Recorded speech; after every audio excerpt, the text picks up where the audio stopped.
నీట్లో మంచి ర్యాంక్ రాని విద్యార్థులకు బెస్ట్ ఆప్షన్ సిఎస్ఈఎంఏ కోర్సులు అడ్మిషన్స్ జరుగుతున్నవి. అరవింద్ గారి రోల్ ఏంటంటారు అసలు ఇక్కడ? ఏది అరవింద్ గారి రోల్ అందరితో ఒకటే ఒకటి అందరితో ఒకటే ఆయన క్లియర్గా కూడా- చెప్పారు, నాకు థియేటర్స్ కూడా లేవు ఇప్పుడు. సార్ నేను ఒకటే అంట, అరవింద్ గారు పెద్ద ఆయన ఆ. మొన్న పెట్టిన ప్రెస్ మీట్ ఉం. ఏప్రిల్ 19 తారీఖు మీ వాళ్ళు ఉన్నారు కదా, ఆ నిజంగా అక్కడ బంద్ అని ఉంటే మీరు అక్కడ కానీ ఖండించి ఉంటే, మీరు నిజంగా కానీ మీకు ముందే తెలుసు అని చెప్పారు. ఏది మే 18 నాడు మాకు ఈ మీటింగ్ రమ్మంటే కూడా నేను రానన్నాను, మా వాళ్ళని కూడా వెళ్ళొద్దు అన్నాను అని చెప్పారు. నిజంగా మీరు అది వచ్చి మీరు ఇమీడియట్గా ఒక ప్రెస్ నోట్ రెడీ చేసి ఇది తప్పు, మీరు దురశాసనం చేస్తున్నారు, ఇది హరిహర వీరమల సినిమా ఉంటుండగా మీరు థియేటర్ బంద్ అని తప్పు అని మీరు ముందే ప్రశ్న. ఇప్పుడు సినిమా పోస్ట్ పోన్ అవుతుందా లేకపోతే థియేటర్స్ బంద్ చేస్తారా? As usual గా రిలీజ్ అవుద్దండి, అవుతుందా? 12వ తారీఖు రిలీజ్ అవుద్ది, పక్కా రిలీజ్ అవుద్ది. As per clearance and finance వాళ్ళ ఇంటర్నల్ గా వాళ్ళు చూసుకొని చేసుకుంటారు. సినిమా రిలీజ్ ఆపడానికి ఎవరు లేదు, ఎవరికి దమ్ము లేదు, అంత ధైర్యం కూడా లేదు. ఓకే, ఇది చిన్న డ్రామా ప్లే చేశారు అంతే. ఆ డ్రామా ప్లేలో మొత్తం బుక్ అయిపోయి ఇప్పుడు తప్పించుకోవడానికి ప్రయత్నాలు చేస్తూ ఒకరి మీద ఒకరు వేసుకుంటున్నారు. ఓకే, ఒకరిని తీసుకొచ్చి అనుశ్రీ సత్యనారాయణ వేశారు. ఓకే, అనుశ్రీ సత్యనారాయణ అంటే నేను ఇంకో మాట అంట, అనుశ్రీ సత్యనారాయణ మనకి ఎగ్జిబిటర్, మనకి డిస్ట్రిబ్యూటర్ కదా, మనం ఏం మాట్లాడాలి? ఆయన ఒక జనసేన నేతగా అక్కడ రాలా, అక్కడ అసోసియేషన్కి ఆయన పెద్ద కాబట్టి అసోసియేషన్ నుంచి వచ్చాడు. ఇప్పుడు మీరు కాంగ్రెస్ పార్టీ నాయకుడు అని అనట్లా, దిల్ రాజు గారు అంటున్నప్పుడు మీరేమనాలి? జనసేన మీరు డామేజ్ చేయడానికి జనసేన నేత అన్నారు, మిమ్మల్ని కాంగ్రెస్ నాయకుడు అని అన్నామా మేమేమైనా? తప్పు కదా అది.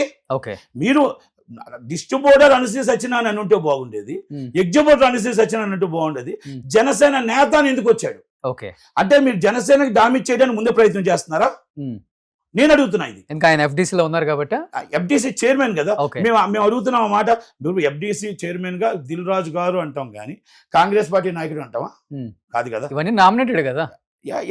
నేను నామినేటెడ్ అన్నా కూడా మీకు చెప్తున్నా, ఇప్పుడు ఆయన జనసేన నేత కాదు కదా, జనసేన నేత పార్టీకి సంబంధించి కొనట్లేదు సినిమా. ఆయన ఎప్పటి నుంచో పార్టీ లేకముందు నుంచి డిస్ట్రిబ్యూషన్ ఉన్నాడు కదా, ఆయన ఎగ్జిబ్యూటర్ ఉన్నాడు కదా, మరి దాన్ని అలాగంటే మీ మర్మం ఏంటి? అంటే మిమ్మల్ని తప్పించుకోవడం కోసం వేరే మీద తోసారా? ఓకే, నేను ఇంకోటి మాట అంటున్నా, మిమ్మల్ని హైడ్ అండ్ సిక్ గేమ్ అన్నమాట. తప్పది, అది తప్పు. ఎందుకంటే నేను ఏమంటే నిజం ఒప్పుకోండి, ఏది జరిగిందో జరిగిపోయింది, అది నిజం ఒప్పుకోండి, జరగాల్సింది చూడండి, అంతే తప్ప మీరు పెద్దలు, మేము ఒప్పుకుంటున్నాం, మా ఇండస్ట్రీకి మీరే పెద్దలు.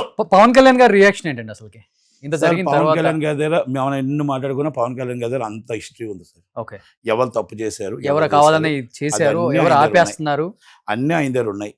ఆయన అంత రియాక్ట్ అయ్యారు అంటే ఆయన పూర్తి అర్థమైంది.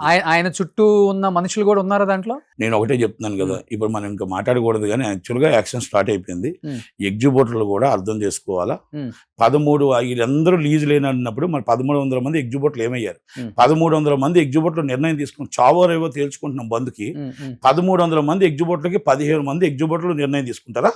ఓకే, ఏమని చెప్పండి. అది రేపు 30 తారీఖు మీటింగ్లో మాట్లాడతాం కంపల్సరీ. ఎందుకంటే ఎగ్జిబ్యూటర్ లైఫ్ ఇది, ఎగ్జిబ్యూటర్ జీవితం ఇది.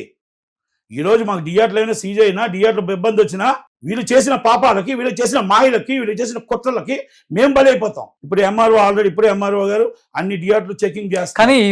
మా థియేటర్ కూడా చెక్ చేశారు. డెఫినెట్ గా మేము ఎంత అమ్ముతున్నాం, ఏంటి అమ్ముతున్నాం, తప్పే కాదండి. ఈ పనికి మాలిన పేలాలు ఇంత ఇస్తాడు వాడు, 600 800, వాడు చెప్పిందే రేటు. వాడు కూల్ డ్రింక్ కూడా ఎవడు ఏదో 4 ఐస్ ముక్కలు వేసి వాటర్ ఇస్తాడు, దాన్ని ఒక 250 300 అంటాడు. 1000 రూపాయలు అండి ఊరికి ఒక సెట్ తీసుకుంటే. సినిమా టికెట్ చూస్తేనేమో 800, ఒక మనిషి సినిమాకి పోవాలంటే 2000, ఫ్యామిలీ పోవాలంటే 10,000. ఏంటండి దోచుకోవడం అసలుకి? ఇది నేను అరిసి నేను ప్రేక్షకులు రావట్లేదు, మన పాప్కార్న్ సమోసా 170 రూపాయలు అమ్ముతున్నాం, వాటర్ బాటిల్ 170 అమ్ముతున్నాం. మనం టోటల్ గా కోక్ అనేది పెట్టి మనం ఒక గ్లాసులో వేసి ఇచ్చి 350 రూపాయలు ఆ పాప్కార్న్ అనేది మా 570 రూపాయలు తీసుకుంటున్నాము. ఎందుకు ఇది? ఈ డబ్బు ఉంటే భయపడిపోతున్నారు ఫ్యామిలీస్ వచ్చి, పిల్లలకి మేము కొనివ్వలేము, మా దగ్గర డబ్బులు లేవు కనుక వెళ్లకుండా మనిషి ఇంట్లో చూసుకుంటే బెటర్ అనేది జనాలు తగ్గిపోయారు. మనం రేటు కూడా ఇస్తాం, అబ్నార్మల్ రేట్లు జనమే బ్యాన్ చేసేటట్టున్నారు సినిమాల్ని. ఆల్రెడీ బ్యాన్ చేశారు 50%. ఆల్రెడీ బ్యాన్ చేశారు. ఏమండి 4 నెలల నుంచి 30 నుంచి 50 టికెట్లు ఎక్కువ తెగలేదండి. అవును, 30 టికెట్ నుంచి 50 టికెట్ ఏ ఎగ్జిబిటర్ అడగమనండి. ఒక్క కలేజా ఇవాళ కనబడుతుంది కలెక్షన్ తప్ప ఏ సినిమా అయినా ఉందని చెప్పమని లేదు అసలు. మనం నిజం ఒప్పుకోవాలి. ఒక చిన్న హీరో, ఒక మీడియం హీరో, ఒక రకమైన స్టార్ హీరో కూడా సినిమాలు కి జనాలు పోట్ల రావట్లేదు. క్లియర్ ఎందుకంటే వద్దు, ఓటీటీకి వచ్చేస్తది, మనం వెళ్ళి అనవసరంగా డబ్బులు వేస్ట్. ఇప్పుడు ఒకటండి, అందరి దగ్గర డబ్బులు ఉండవు. అవును, మనం ఇక్కడ 2 విషయాలు గవర్నమెంట్ కూడా ఆలోచించాలి. 2 గవర్నమెంట్లు ఆలోచించాల్సింది అంటే, మనం ఇస్తున్న పెన్షన్ 4,000. అవును, పేదవాడు కూడా హీరో ఫ్యానే, పేదవాడు హీరో ఫ్యానే, మిడిల్ క్లాస్ హీరో ఫ్యానే, హై క్లాస్ హీరో ఫ్యానే. అలాంటప్పుడు మనం 4,000 రూపాయలు 2,000 రూపాయలు పట్టుకెళ్ళి సినిమా టికెట్ తెచ్చేసుకుంటే ఆ 2,000 రూపాయలు తా తల్లి నెల రోజులు అయితే తింటది. ఇంకోటి ఒక్కసారి ఆలోచించండి. హైదరాబాద్ లాంటి సిటీలో మీకు ఈ సింగిల్ స్క్రీన్స్ తగ్గిపోయాయి. అది సౌండ్ ప్రాబ్లమో లేకపోతే కూర్చునే ఫీల్, సినిమా చూడాలన్న ఒక ఇది ఎక్కువ మల్టీప్లెక్స్కి వెళ్ళిపోతున్నారు. చిన్న అంటే మీడియం రేంజ్ నుంచి అంటే మల్టీప్లెక్స్ లో మెయింటెనెన్స్ ఉంటుంది, సినిమా చూడాలన్న ఒక ఇది ఉంటుంది. ఎస్, బట్ అక్కడికి వెళ్తే ఇట్లా ఉంటుందా దోచుకోవడం అనేది కూడా. అంటే దాన్ని మేము ఫైట్ చేస్తే is government not supported. Okay, government high court order ఏమని ఇచ్చిందంటే, వాళ్ళు హైకోర్టుకి వెళ్ళారు, ఇండియా మొత్తం మీద హైకోర్టుకి వెళ్ళారు. వెళ్తూ వాళ్ళు ఏమన్నారంటే, మా ప్రోడక్ట్ మా ఇష్టం, మీరు కొనుక్కోవడం మానేయమనండి, లాన్ నుంచి బయట నుంచి తెచ్చుకోవడానికి కోర్టు ఆర్డర్ ఇచ్చిందండి. మీరు వాటర్ బాటిల్ కానీ అన్నీ ఎలా చేయాలి అని తెచ్చిస్తుంది. తెచ్చిన 10 రోజుల తర్వాత మూస్తారు. ఎవరిని లోన్కి రానివ్వట్లేదు. ఏమనంటే ఇది సెక్యూరిటీ రీజన్స్. మీరు సెక్యూరిటీ రీజన్స్ అని లోన్కి తీసుకురానివ్వరు. మీ దగ్గర తినాలంటే తాగాలంటే మా దగ్గర డబ్బులు లేవు. అవును, ఇది హైకోర్టు ఆర్డర్ని కంటెంప్ట్ ఆఫ్ కోర్టు వస్తుంది. అంటే గవర్నమెంట్ కూడా ఆర్గ్యుమెంట్ చేయలేకపోయింది. గవర్నమెంట్ ఆ రోజు 2 గవర్నమెంట్ ఫెయిల్ అయినట్టు. సేఫ్ ఏముందండి అక్కడ బాంబ్ స్క్వాడ్ తోనే మన లోపలికి కాదండి, అదే ప్రతి థియేటర్ లో డ్రామా అండి. ఇదంటే నేనేమన్నా డ్రామా. ఇప్పుడు సునీల్ గారికి ఉన్న థియేటర్లు ఉన్నాయి కదా, ఓకే, మన సమాస బయట ఎంత ఉంటుంది? 25 రూపాయలు, 20, 30. ఓకే, దాన్ని 50 రూపాయలు అమ్మొచ్చు, అంతే. 150 రూపాయలు అమ్ముతారా? వాటర్ బాటిల్ ఎంత ఉంటుంది? 20 రూపాయలు. దాన్ని ఎంత అమ్ముతారండి? 170, 180. మరి 20 రూపాయలు వాటర్ బాటిల్ అమ్మాలిగా 12 రూపాయలు కదా మనం పడేది. మరి పాప్కార్న్ ఎంత ఉంటుందండి? 15 రూపాయలు పడుతుంది, లేకపోతే 20 రూపాయలు పడుతుంది. దాన్ని 500 రూపాయలు 400 రూపాయలు ఎందుకండి? కోక్ ఎంత అండి? అంటే ఇవన్నీ నేను సునీల్ గారా లేకపోతే దిల్ రాజు గారా 20 రూపాయలు. ఇప్పుడు వీళ్ళంతా ఒకటైపోయారు.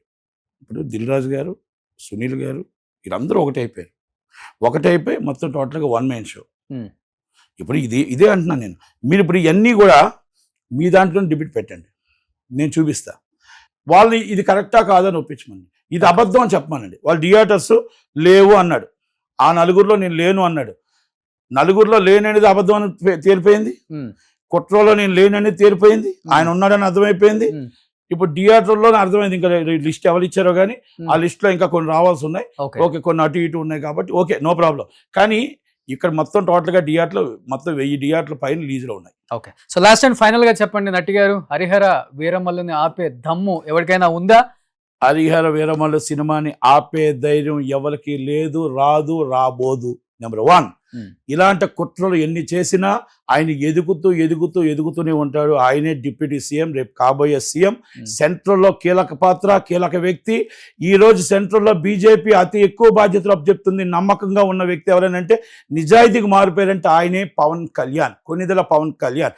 ఆయన్ని టచ్ చేసి చూడు ఏమవుద్దు అనేది ఇప్పుడు ఆల్రెడీ కనబడింది, ఇంకా కనబడుతుంది. ఆయన టచ్ చేస్తే చాలు, టచ్ చేస్తే ఏమవుద్దో ఇప్పుడు మాకు కనబడుతుంది, ఆల్రెడీ చుక్కలు కనబడుతున్నాయి. కనుక ఆయన మీద కుట్ర చేసేవాళ్ళు కిందకి వెళ్ళిపోయి ఎక్కడో ఉంటారు తప్ప ఆయన కుట్రను భగ్నం చేసుకుంటూ ఆయన ఎక్కడికో వెళ్ళిపోదు. ప్రక్షాళన స్టార్ట్ అయింది. హరిహర వీరమల్ల 12 సినిమా రిలీజ్ అవుద్ది. ఓకే, సుమన్ టీవీలో మీ పర్సనల్ అండ్ బిజినెస్ ప్రమోషన్స్ కోసం కింది నెంబర్కి కాంటాక్ట్ చేయండి.